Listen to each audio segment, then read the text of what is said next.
මේ වීඩියෝ එක ඉවරනකම් බැලුවේ නැත්නම් මාව ෆලෝ කරලා වැඩක් නැහැ. හාල් මැස්ස කිලෝ 400ක්. කෝටි ගණන් හාල් මැස්ස ඉවරනකම් බලන්න පුළුවන් සුපිරි වීඩියෝ එකක්. දීවරයන් විසින් ක්‍රියේට් කරන තවත් කන්ටෙන්ට් එකකට සාදරයෙන් පිළිගන්නවා. අද අපි අල්ලන්න යන්නේ හාල් මැස්සෝ.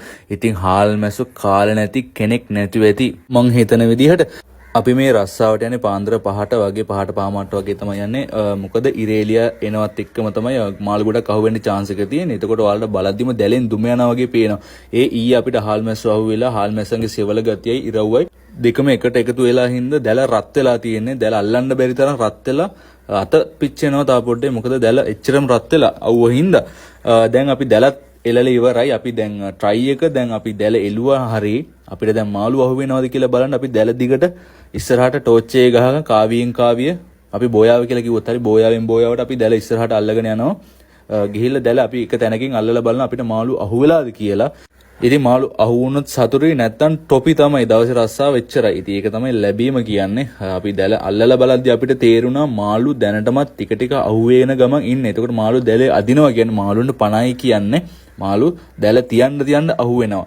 එතකොට අපි දැන් වැඩේ කියන්නේ අපි දැල එලලා තියෙන ගල් දෙකකට මැද්දෙන් දියඹ පැත්තෙන් උත් ගලක් තියෙන ගොඩ පැත්තෙන් උත් ගලක් තියෙන ගල් දෙකට මැදින් තමයි මාළු රංචුව බලලා අපි එලලා තියෙන්නේ.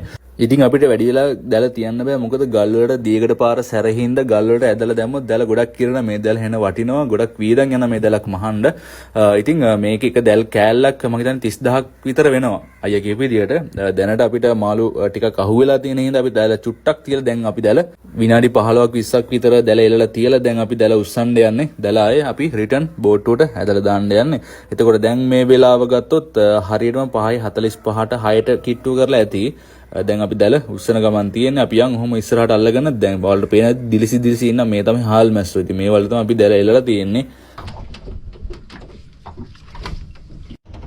වලට යන ඉඳ උස්සන්න යනවා නේ. ඔව්. ඔයාලට පේන ඇති දැන් ටික ටික ඉරත් පායගෙන එනවා. ඉතින් අපි කැමරාව වතුර ඇතුළට දාමු. ඉර හොඳටම පාවෙනාන් පස්සේ නැත්තම් මාළු පේන්නේ නැහැ. නවත්තන්නත් වෙලාගෙන එන්දා ඉමාතුමා.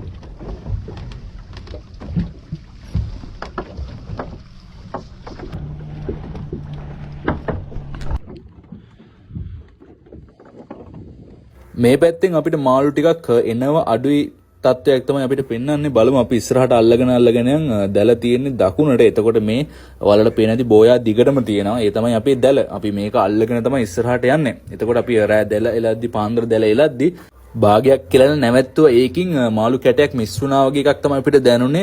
අපි ඒ එලන්න ගත්ත එක දිගටම නවත්තන්න නැතුව එලන්න අපිට ගොඩක් මාළු අහුවෙන්න ගියා. අපි හිතන විදියට. ඉතින් අපි අනුමාන කරන්නේ එහෙමයි. බලමු අපි ඉස්සරහට කොහොමද වෙන්නේ කියලා. ඉතින් හාල් මැස් වලින් වඩා හදන විදියත් මම කියලා දීලා තියෙනවා වීඩියෝ එකකින්. ඒකක් තියෙනවා. තව ගොඩක් වීඩියෝස් ඉස්සරහට එන්න තියෙනවා. මේ වගේ වීඩියෝස් බලන්න අපි ෆලෝ කරන්න ඔයාලට කනගමන් නිදා ගන්න විනාඩි 10ක් 15කට කලින් ඉතින් චිල් එකේ ඇඳරලා බලන්න පුළුවන් සුපිරි වීඩියෝස් තමයි අපි ඉස්සරහට ගෙන්න හිතාගෙන ඉන්නේ.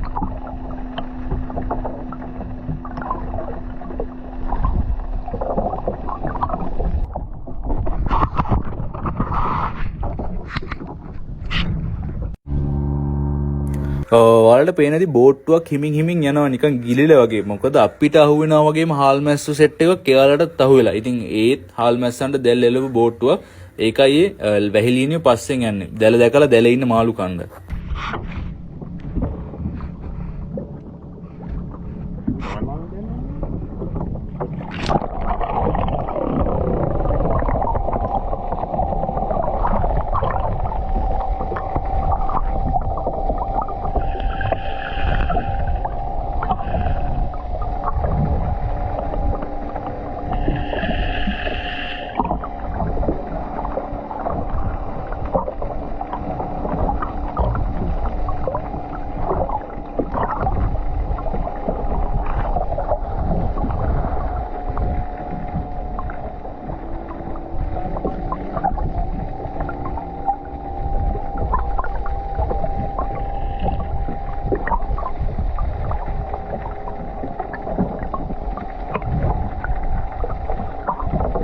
නිකන් වතුර ඇතුලේ තාප්පයක් ගහලා වගේ දිගටම හාල් මැස්සෝ.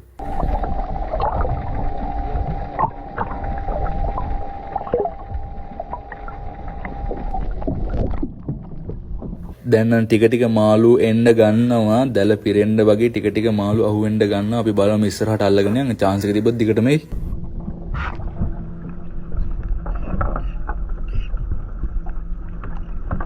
අත බලන්න අමාරුයිද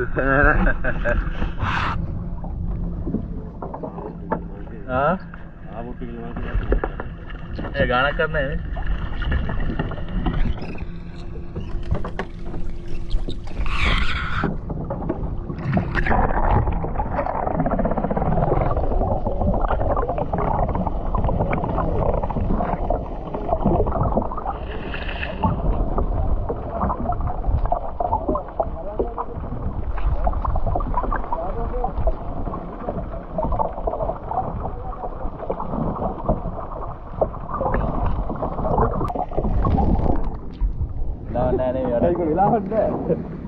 අපි අම්මා කිව්වා මට ඔබේ වීඩියෝ එකක් දාලා තියෙනවා කියලා. අපි අම්මා බලලා තියෙනවා. මේන් ආවල තියෙනවා. පට්ට මන්දේ.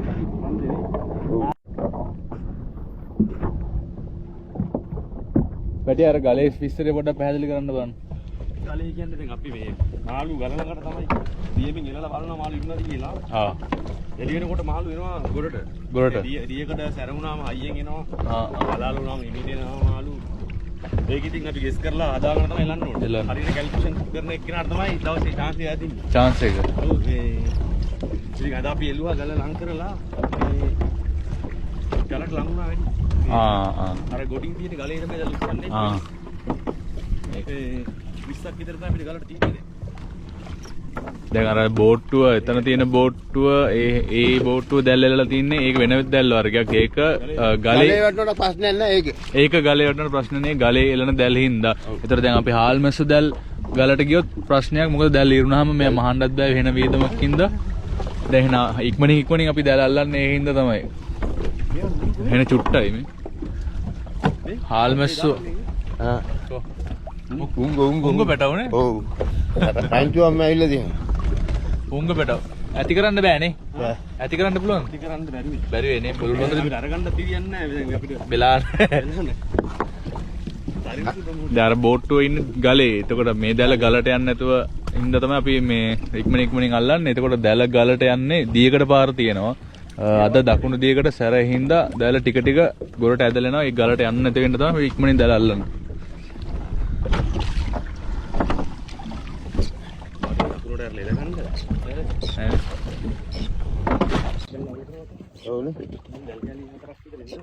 දකුණට එන්න මාළු බැස්සාගෙන දකුණට කොට ඔය දකුණට බැස්සේ අද මාළු කටිරම දකුණට වෙන ඒත් අපි ඉඳලා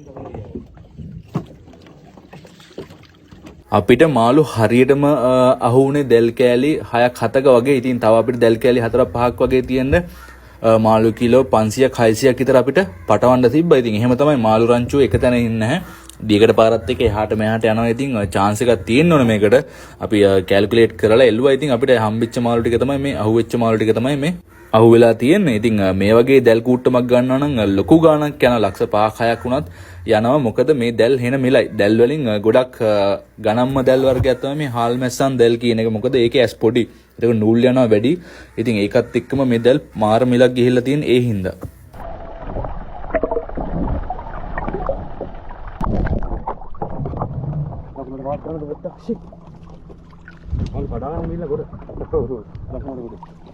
අර එලපු දැල් ටිකේ අර එල්ලලා මාට් කරන දැල් ටිකේ යවන්න තියෙන්නේ.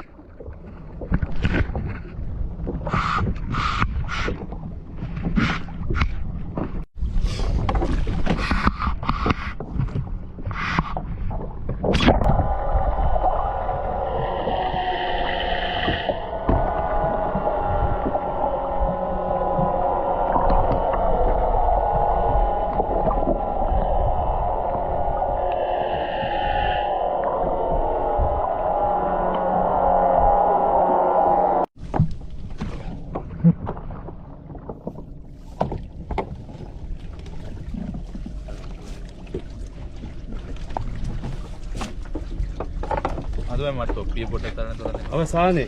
අවසානේ. පුළුවන්ද ගන්න? එයා අනීතිල මම තමයි අවරට ඉන්න මේ වතුර ඉවක් කරගෙන. මේ හාල්මස් කරන් ගන්න තුනටලදී. එතකොට අපිට අහුවෙලා තියෙන මේ හාල් මැස්ස ලොකුයි. සුපිරි හාල් මැස්ස සෙට් එක බයිටෝ කියලා කියනවා මේකට.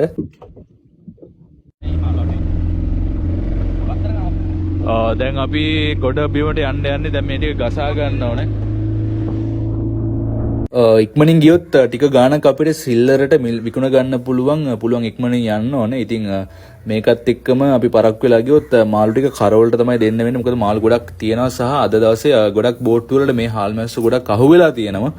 ඒකත් එක්කම අපි මාළු තොගේට වගේ තමයි දෙන්නේ. මොකද අපිට සිල්ලරට විකුණන්න ටයිම් එක මදි හින්දා.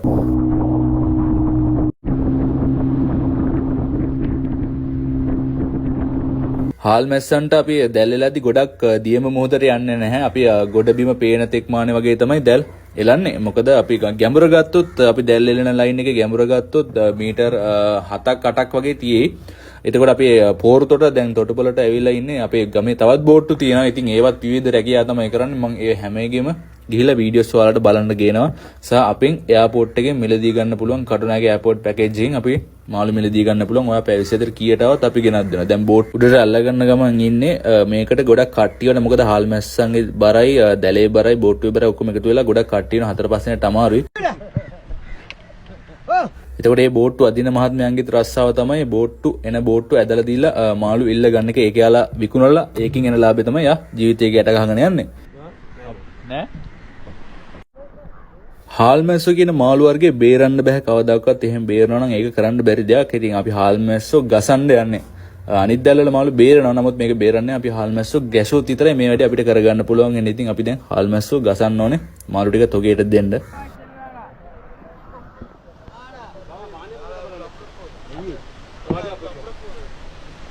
මේ එක හාල් මැස්ස බෝට්ටුවකින් පවුල් 5-6ක්ම ජීවත් වෙන. මොකද හාල් මැස්සෝ අල්ලන්න යන දෙන්නයි එයාලා මාළු අල්ලන් ආවට පස්සේ ඒක ගසන්න තව 4-5 දෙනෙක්ම ඕන අනිවාර්යෙන් ඕන.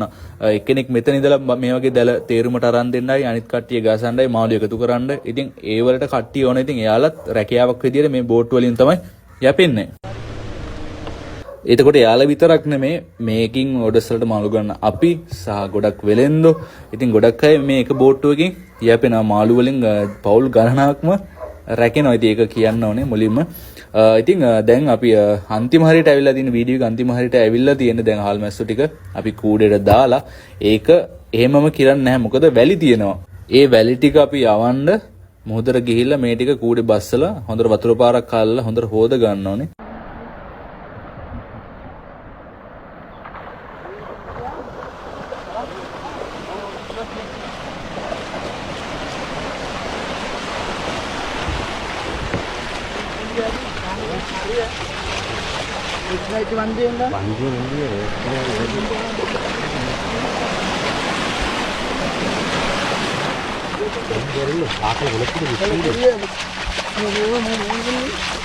හාල් මැස්සෝ අද අහුනත් ඒකේ ක්වොලිටි තියෙනවා. ඉතින් උඩ දැලේ බෝට්ටුව උඩ දැල් වල මාළු වල ක්වොලිටි එක වැඩි. මාළු හයියි. මොකද දැලට යට වෙලා ඉන්න මාළුන්ගේ අර බුරුල් ගතිය වැඩි. මාළු චප්ප වෙනවනේ දැලට. ඒ හින්දා තමයි යට දැල් මාළු චුට්ටක් ක්වොලිටි අඩු වෙලා තියෙන්නේ. මම ඒකත් ඔයාලත් එක්ක ෂෙයා කරනවා. දන්නේ නැති කට්ටිය ඉන්නවනම් දැනගන්න වගේ. දැන් අපි මේ ටික ඔහොමම තොගේට දෙන්න මේ කූඩ 3ක් සෙට් කරගෙන අපි යන් අරගෙන. එතකොට මේ කූඩේකට කිලෝ 50ක් විතර අල්ලනවා. එතකොට මේ සේරම කිලෝ 100ට වැඩි තියෙනවා. ඉතින් මේ ටික කිලෝ 5-5ක් කිරලා එයාලා ගෙනාපු කූල් බොක්ස් වලට දාලා තමයි යවන්න ඕනේ. මේ මාළු ටික යන්නේ මොරටුවේ පැත්තට. ඉතින් බෙලෙන්ද මොරටුවේ ඉඳලා තමයි මීගමුවේ පෝරතොටට ඇවිල්ලා තියෙන්නේ. ඉතින් මේ වගේ වීඩියෝස් බලන්න අපි ෆලෝ කරන්න. මේක තවත් කෙනෙක්ට බලන්න ෂෙයා කරන්න. මේ වගේ වීඩියෝස් ගොඩක් අඩුයි. ඉතින් අපි මොහොතට ගිහලා මාළු වලනේ ඔයාලත් එක්ක ආසාවෙන් බෙදා ගන්නවා. ඉතින් ඔයාලා ආසාවෙන් බැලුවොත් තමයි අපි තව වීඩියෝස් ගේන්නේ. කමෙන්ට් එකක් අනිවාර්යෙන් දාන්න. මේ වීඩියෝ එකේ තියෙන අඩුපාඩු මොන හරි තියෙනවා නම් කමෙන්ට් එකක් දාන්න. මොකද ඔයාලා තමයි මගේ ඔඩියන්ස් එක. ඔයාලා හොඳ නරක දෙකම කියන එක අපි අහලා ඒ විදිහට අපි වීඩියෝස් ගේනවා. එතකොට අද දවසේ රස්සා රුපියල් 60000කට වගේ තමයි මාළු අහුනේ. ඒකින් 6000ක් අපි තෙල් වලට අයින් කරන්න ඕනේ. එතකොට 54000යි. එතකොට වැඩ කරන අයට පඩි දීලා ගද්දි ඉතුරු වෙනවා 45000ක් විතර. ඒක තමයි අපේ ලාභය හැටියට ගන්න පුළුවන්. ඒ මාළු තිබ්බ හින්දා